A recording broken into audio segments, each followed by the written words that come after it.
Yes, this is an interesting time.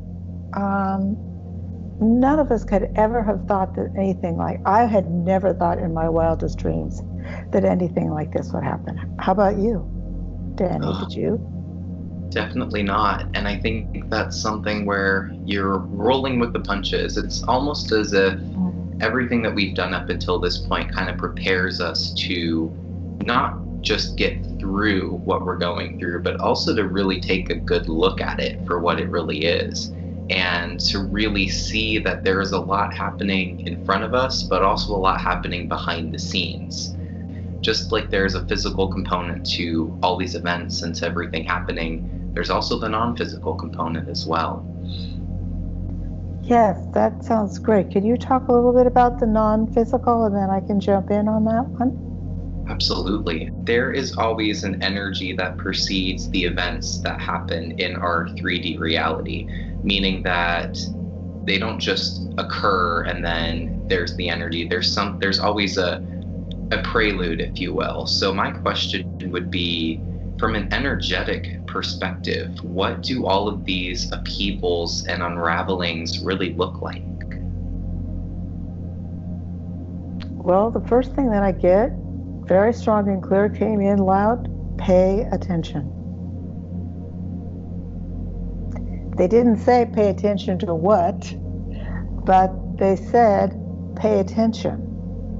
Okay, so now I'm going to ask them, pay attention to what? Okay.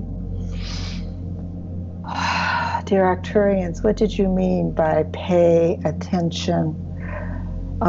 Pay attention to your state of consciousness, because no matter what's going on, that's the one thing that's always inside of us, our state of consciousness. And it's not that being worried or scared or broke or alone or any of those things that we're supposed to have a certain state of consciousness. It's just that we need to be aware of our state of consciousness. And then when we're aware of how we're really feeling, then we can talk about it. And it's good to talk about it. And it's important that we do that, because there's always something bigger than we think. And when something is just starting, it doesn't quite have its true form. There's something here that's starting, and it feels like what's starting is like a negative or scary thing, but that's just us starting to not be afraid or negative. What do you think about that?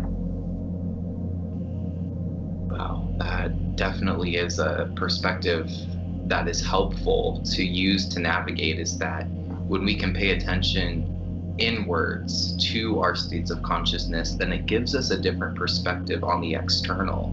And then we can really pay attention in a way that we might not have been able to do when we were lost in those states of consciousness of the fear, the anxiety, or the stress, and to not label it a bad thing, but to just incorporate it to be part of the experience, because we are still humans and we are still experiencing these very real emotions in the midst of very real, raw change. That's a very helpful perspective to keep in mind. And my question would also be, as we do pay attention to the bigger picture, starting with ourselves, what happens when we translate that out into the external world from a higher dimensional perspective?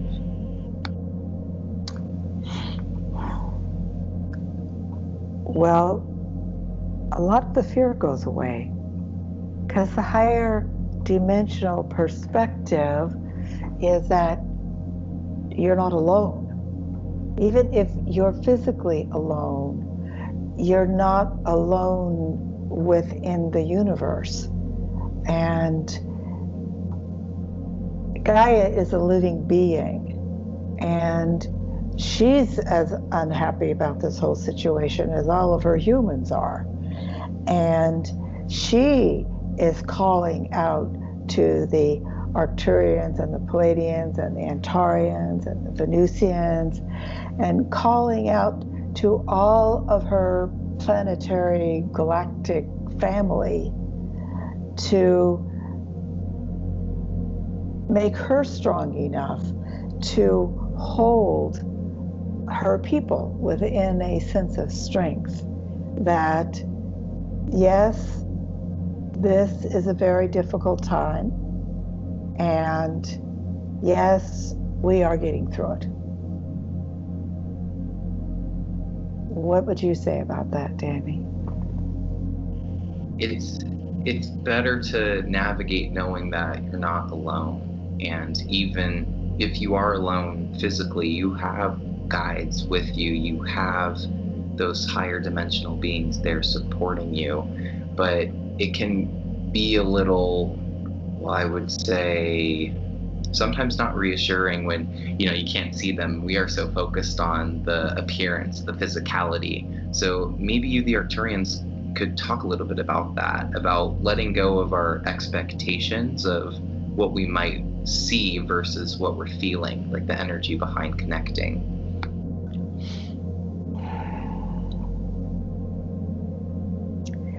The first connection that needs to happen for all of our brave humans on Earth is to connect with their own higher dimensional self. Because within this now, there are few solutions that seem to be viable and workable and working. And so this is like the darkest night before the dawn, but the dawn always comes. That dawn will always come. And this will be resolved. Now, when we say the word this, we say this because every person is going to have something a little different. And probably every person will have something sort of the same. And there is a unity consciousness that is growing from this experience, and that people are reaching out because they want to talk to people. They want to know that they are not alone in this experience. And so normally when maybe they wouldn't reach out, or they would just maybe watch the television or do something on their own, this is a time that it's very good for people to reach out, to talk to others, because people want comfort. And comfort is a wonderful thing, because if you give comfort away, you get back that very thing that you gave away. And it's a circular energy field that as comfort goes out, it goes to another, and it expands, and it comes back to the giver. Yes, that goes back to energy out is energy back. And I think when that comes from an honest place, an authentic place, then the connection to that person or the connection to that being is able to expand. And something that I found is that sometimes even when you are connecting with a good friend, or if you are connecting with a galactic friend too, it's helpful just to be honest, because sometimes we want to appear like everything's fine, everything's great, and sometimes that's not what we're actually feeling inside. So if we want to get to that fine, and if we want to get to that great, then we have to first get honest with ourselves and be able to connect that to our realities. Yes. We're all trying, we being the humans, and we humans are feeling the galactics around us. But I wasn't before, and then I was more afraid. But just from this little bit of a conversation, I began to feel them more. And I don't see them with my physical eyes or feel them with my physical body, but there's a knowing that we're not alone, that there are higher beings And okay, so let's do a little thing for those who are listening, and we can each say how we experience these higher beings. Like, let's start with the Arcturians. So, Danny, how would you say that you experience, or you feel, or you know when the Arcturians are there? How do you experience that? It usually comes about when I'm in a flow state. So, and it comes in a way that I don't typically expect. And it starts with a feeling, kind of like a feeling that is familiar, but it's not something that I could have created on my own. Like when you think of like a happy memory, it's like, oh, there's the feeling of happiness attached to that experience or to that memory. But when it comes to just you're doing your thing and then all of a sudden something's coming through or you're connecting, it's a felt experience, and then it expands from there. So for me, it always starts in my heart center. It always starts energetically. And then anything I visualize or see or experience synchronistically or otherwise, it always comes about from that innate feeling. And if I doubt the feeling, then the experience typically doesn't go beyond that. But if I just roll with it and flow with it, then I find that it can expand. But what about you, Sue? Well, that's interesting that you said all that, and I was kind of agreeing and then seeing other parts of it, because this is such a unique situation. You know, I've never had this type of a situation. None of us have had this type of situation where this virus is everywhere. And in terms of communicating with the higher beings, that's really important. It's really important.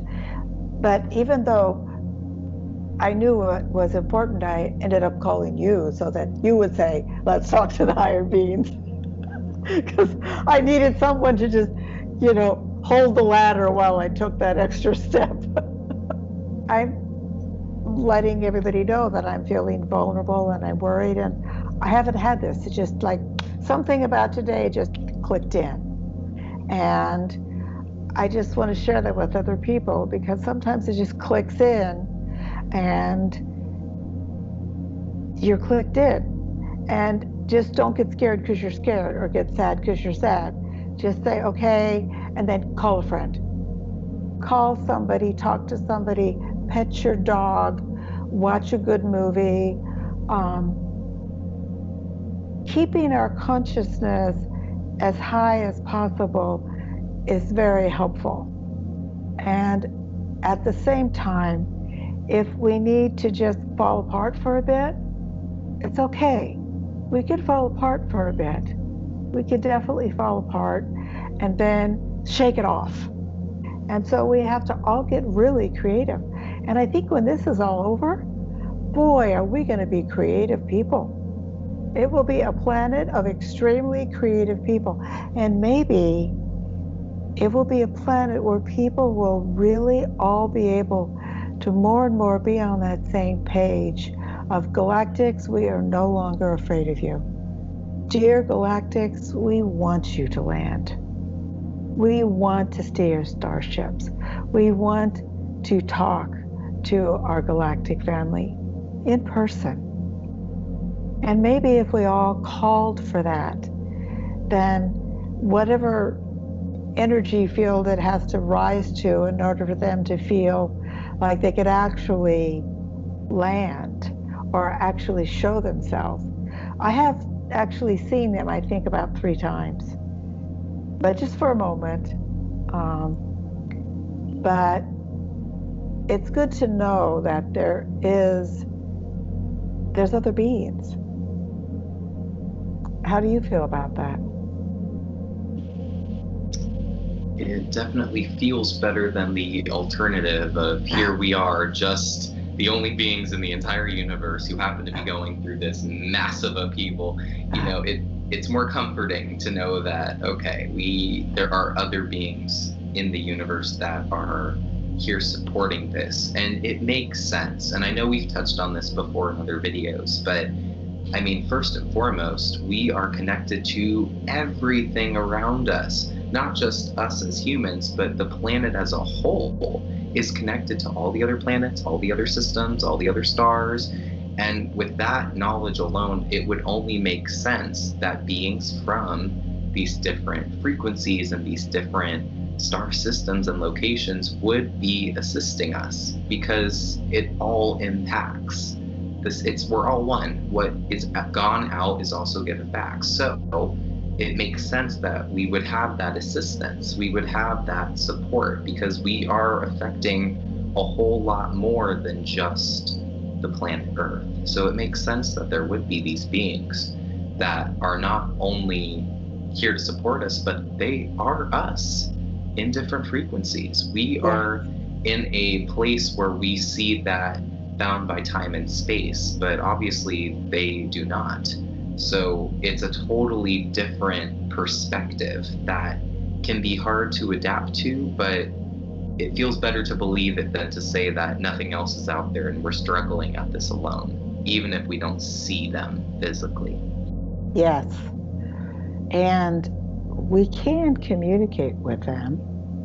And usually when I communicate, I write it down. I write it down what I'm communicating, so I'll remember what I'm communicating. Because it's a novel act to communicate with a nothing that you can see with your physical self. And so writing down like dear Arcturians or dear Pleiadians or dear Venusians, right then, okay, then you get a picture in your head. And that picture in your head could go into your heart and help you get grounded and allow you to, okay, I really am not alone. And there are other beings. I mean, what are the odds that in all of this huge universe, there's only one planet, and that one planet is the only place where there's human beings in this whole huge universe? I mean, what are the odds that something like that, that's almost kind of arrogant to think that we're so important to that. And who wants to be important that way, But it is a time of looking inside, looking up, and staying grounded and relaxing. Watch your movies, read your books, draw your pictures. The more creative things that you do, the better you'll feel. Yes. And I thank you for touching on that, because creativity spawns in so many different ways. And you create energy just in a conversation, just by talking with another person. There is creative energy there. And even when you're on your own, you can find ways that, I feel like I can do something with this. I feel like I can expand something by doing this, or by communicating with this person or this being. Anything that feels right is typically that higher component of you that's saying, yes, this is going to help you get more into that alignment. It's going to bring your awareness into that true component of yourselves. And I don't know about you, Sue, but anytime I'm doing something creative that feels good, I feel more like myself than I did before when I wasn't doing that creative thing. It almost sparks something in you. Yeah, it spins around. It spins around in your head. You don't get stuck. It's where when there's fear, you get stuck, and when there's worry, you get stuck, and you get this it goes around in your head, and what can I do? What can I do? Well, call a friend, but do something. Do yoga. Yoga you could do inside your house, so that's a good thing. That's always been my favorite form of education anyway. So I just felt like the Pleiadians came in, And the Pleiadians, they're the most human-ish of the bunch. And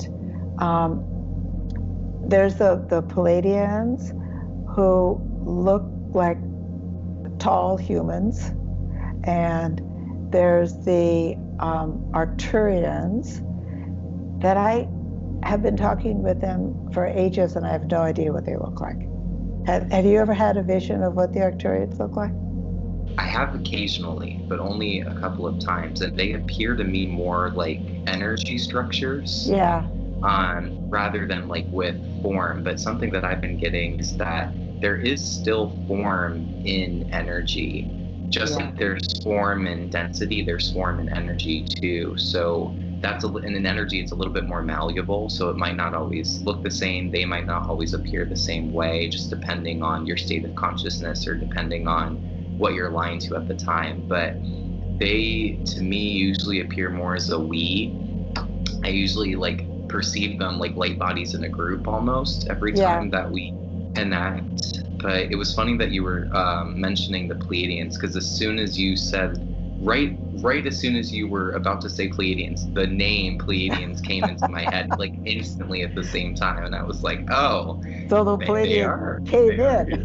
They came in, yeah. Why do you think they came to give a little message? What's their motive today? Well, the first thing I got is that they came to give us comfort, to give us a hug. And okay, I'm just going to channel kind of what they're saying to us all. They speak telepathically. They don't usually move their mouths much, but if the people really need them to move their mouth, then they will do it so that they don't frighten the person. But the Pleiadians are very close to Gaia. Gaia and Pleiadians, they're sisters, they're sister planets, and they adore each other. And the Pleiadians are therefore like the watchdogs for Gaia's planet Earth. And they like beauty, they like peace, they like calm, they love the color blue. They have blue uniforms, they have, they're very creative about their hair. Innately it's kind of a light color, but they like to, and this is something I've gotten the first time, and I've been talking to Pleiadians forever, but they like to have different colors in their hair. It's always, it has the thing about the ego.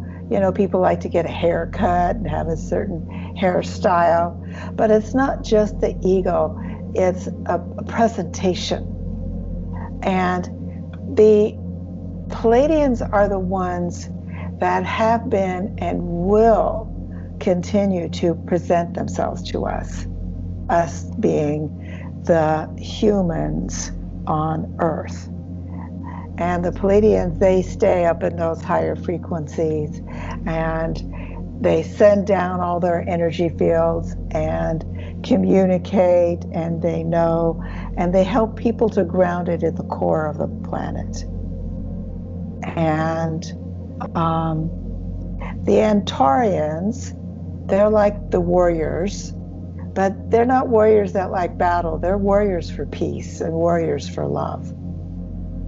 And the, left somebody out, Venusians. Now the Venusians, oh, they're so cool.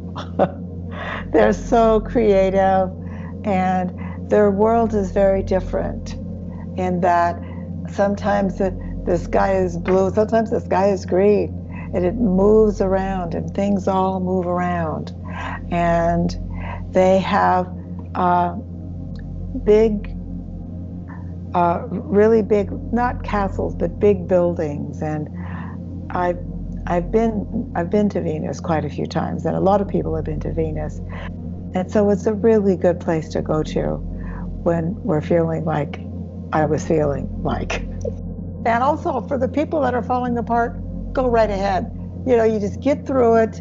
You got to only be strong and brave for so long, and then you just need to fall apart, and then you can pull yourself back together again. Especially when it comes to being able to connect in with these amazing, amazing beings in these higher frequencies. They know that it's a challenge to be in, 3D, third density, with all this polarity and all this chaos. Hello, of course we're going to be feeling sometimes a little off-centered, or sometimes like we just need to bring down that wall for a little bit. And if you can do that comfortably and not judge it, kind of like what we were saying before, it makes it more of an authentic process, because you don't want to repress any of your emotion. And something that is coming into me right now is that even when you are having that communication with those higher beings, don't feel like you have to be completely devoid of fear and doubt and worry. Even if it comes up, it's how you deal with it. It's how you express it, and it's how you process it. Because even if it appears, that doesn't mean that you're doing something wrong. Now, it's when you let it take control and kind of hijack the experience, then you drop in your state of consciousness. And then when you can just allow it to be like, okay, I'm not hiding anything from myself. I wouldn't hide anything from the people that are supporting me, the friends that are supporting me, whether they're on Earth or not. It's just something I need to be comfortable with processing. And it's really nice to be able to talk to somebody. Sometimes you need to use your bravery to admit that you're not feeling very brave. What you're experiencing is real. What you're experiencing is okay. You don't have to label it a good or bad thing. It is just a thing. It's just part of your story, but it's not the end of your story. It might not even be a chapter in your story. This is just how you flow with it. This is just how it progresses.